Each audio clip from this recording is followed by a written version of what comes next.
Good morning बच्चों। मैं doctor Sita कुमारी चौबे, मनोविज्ञान विभाग, मारवाड़ी कॉलेज रांची। बच्चों, पिछले क्लास में मैंने आपको इंट्रोडक्शन के तौर पे ही क्लास बताया था, है ना।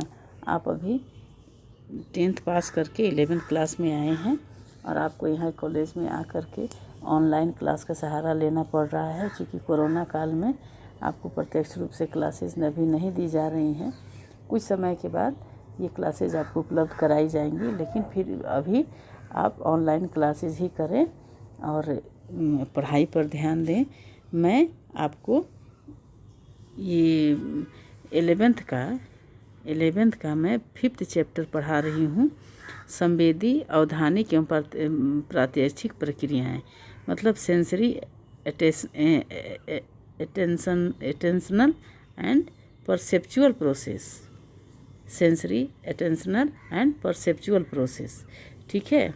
तो बच्चों, आप इस पर ध्यान दीजिए। कुछ टीचर्स और हैं जो कि आपको और भी चैप्टर्स को पढ़ाएंगे, और मैं अभी आपको सेंसरी पढ़ा रही हूँ, मतलब संवेदी। बच्चों देखिए, सबसे पहले मैं इंट्रोडक्शन बता दे रही हूँ कि ये मनोविज्ञान सब्जेक्ट जो है वो आपके लिए काफ़ी रुचिपूर्ण है, रोचक है, और आप यदि इसमें थोड़ा ध्यान देते हैं तो आपके लिए बहुत ही इंटरेस्टिंग सब्जेक्ट ये होगा और मार्क्स ऑब्टेनिंग सब्जेक्ट भी होगा। तो मैं आपको पहले सेंसरी के बारे में बता रही हूँ। संवेदन क्या है ना। देखिए, इस अध्याय में विभिन्न तरह के ग्राहकों या ग्राहक से आपका परिचय कराया जाएगा। इस ग्राह्यों की वजह से व्यक्ति में किसी वस्तु, घटना या तथा व्यक्ति पर ध्यान देता है तथा उसका सही प्रत्यक्षण करता है। व्यक्ति के शरीर में कुछ ग्राहक ऐसे होते हैं जिनका स्पष्ट रूप से प्रत्यक्षण संभव है, जैसे आँख, कान, नाक आदि ऐसे ही ग्राहक है। रिसेप्टर जो ग्रहण करते हैं। कुछ ग्राहक ऐसे होते हैं जो व्यक्ति के शरीर के भीतर होते हैं, जिनका प्रेक्षण बिना यंत्र के नहीं किया जा सकता है ना। तो अभी आप देखिए, कुछ ऐसे रिसेप्टर्स हम लोग के अंदर में हैं या हम लोग के शरीर में है, जिसको हम लोग कुछ को हम लोग प्रत्यक्ष रूप से देख सकते हैं और कुछ को हम लोग प्रत्यक्ष रूप से नहीं देख सकते हैं। तो जो हम प्रत्यक्ष रूप से देख सकते हैं उसमें क्या है, आँख, नाक, कान, मुँह, ये सब आते हैं। तो हम क्या करते हैं, आँख से देखते हैं, नाक से सांस लेते हैं और कान से सुनते हैं। तो ये सब रिसेप्टर, मतलब कुछ ग्रहण कर रहे हैं, ग्राहक होते हैं ये, है ना। हम उससे कुछ ग्रहण कर रहे हैं। और कुछ रिसेप्टर्स, कुछ ग्राहक ऐसे होते हैं जिसको हम लोग अपने आँख से नहीं देख सकते हैं, जबकि उसको हम लोग मशीन लगाएं शरीर के अंदर तभी देखा जा सकता है ना। बिना यंत्र के वो नहीं देखा जा सकता है। इस अध्याय में महत्वपूर्ण ग्राहकों की संरचना एवं कार्य से आपको हम लोग अवगत कराएंगे। और इतना ही नहीं, ये अवधान से संबंधित कई तरह के महत्वपूर्ण तत्वों को आप जानेंगे और आप इसको समझेंगे। मैं अभी आपको बताऊंगी कि ये सब क्या होते हैं, दूरी, गहराई, इसका क्या प्रत्यक्षण किस प्रकार होता है, कैसे होता है, इसको हम लोग बताएंगे। अब देखिए, हमें अपने इर्द गिर्द के वातावरण का ज्ञान कैसे होता है। ज्ञानेंद्रियों की क्रियाशीलता के कारण होता है। ज्ञानेंद्रिय किसे बोलते हैं, सेंस ऑर्गन्स। जो हमारा सेंस ऑर्गन्स होता है उसको हम लोग क्या बोलते हैं, ज्ञानेंद्रिय। सेंस ऑर्गन्स कितने हैं, हम लोग मोटा मोटी 5 सेंस ऑर्गन्स जानते हैं। नाक, कान, क्या है, आँख, नाक, कान, त्वचा, जीभ, ये सब हम लोग क्या करते हैं, ये है हमारे सेंस ऑर्गन्स, ठीक है। तो हमारे सेंस ऑर्गन्स की क्रियाशीलता के कारण ही हम अपने आसपास के वातावरण को या इर्द गिर्द के वातावरण के ज्ञान के बारे में जान सकते हैं। व्यक्ति जहाँ भी होता है उसके इर्द गिर्द में अनेकों तरह के उद्दीपक मौजूद रहते हैं, जिनसे यह प्रभावित होता है। सचमुच में ज्ञानेंद्रिय जैसे आँख, कान, नाक, त्वचा तथा जीभ किसी वस्तु से उत्तेजन प्राप्त करके उसे पंजीकृत करती है, जिससे व्यक्ति में संवेदन होता है। क्या होता है, सेंसेशन होता है, संवेदन होता है। किसी भी उद्दीपक या वस्तु को पंजीकृत होने के लिए यह आवश्यक है कि वह व्यक्ति के ध्यान को अपनी ओर आकर्षित करे। मतलब वो क्या करता है, किसी भी व्यक्ति को अपने संवेदन में आने के लिए, उद्दीपक को पंजीकृत होने के लिए यह आवश्यक होता है कि उस वस्तु का ध्यान एकदम आकृष्ट करे। वो वस्तु जो है व्यक्ति का ध्यान को आकृष्ट करेगा, तभी जा कर के व्यक्ति के दिमाग में वो रजिस्टर्ड हो पाता है। जिस तरह से हम लोग किसी फॉर्म को भरते हैं या कोई भी काम करते हैं, जैसे कंप्यूटर वगैरह का काम करते हैं, तो पहले वो क्या करता है, आपको रजिस्टर करता है, मतलब वहाँ पे वो आपको ऐड कर दिया, उसके बाद ही आगे का प्रोसेस किया जाता है। उसी तरह से जब ध्यान आकृष्ट होता है किसी भी चीज़ का, ये हमारे जितने पांचों सेंस ऑर्गन्स हैं, जब वो किसी चीज़ को कहीं से वो सूचना प्राप्त कर लेता है या किसी चीज़ को वो ध्यान देता है, तभी जा कर के दिमाग में उसका रजिस्ट्रेशन होता है या रजिस्टर करता है, पंजीकृत करता है ना। तो अब ये देखते हैं कि किसी भी उद्दीपक या वस्तु को पंजीकृत होने के लिए यह आवश्यक है कि वह वस्तु के ध्यान को अपनी ओर आकर्षित करे।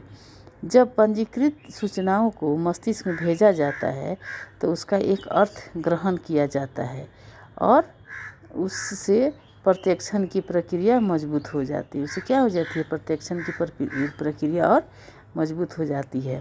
स्पष्टतः तब संवेदन, सेंसेशन, अवधान मतलब अटेंशन तथा प्रत्यक्षण मतलब परसेप्शन की प्रक्रिया आपस में अंतर्बद्ध हो जाती है और इससे व्यक्ति को अपने जगत का ज्ञान हो जाता है, ज्ञान होता है। जब तभी व्यक्ति का क्या होता है, अपने आसपास के वस्तुओं का या चीज़ों का ज्ञान होता है। ठीक है ना।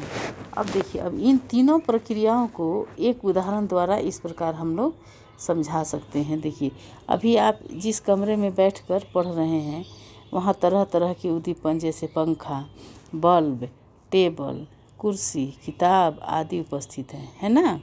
आप जहाँ भी बैठे हुए हैं वहाँ पर क्या है, पंखा है, बल्ब है, टेबल है, कुर्सी है, किताब है, कुछ आपके इर्द गिर्द और भी लोग हैं, ये सभी क्या है वहाँ पर उपस्थित है।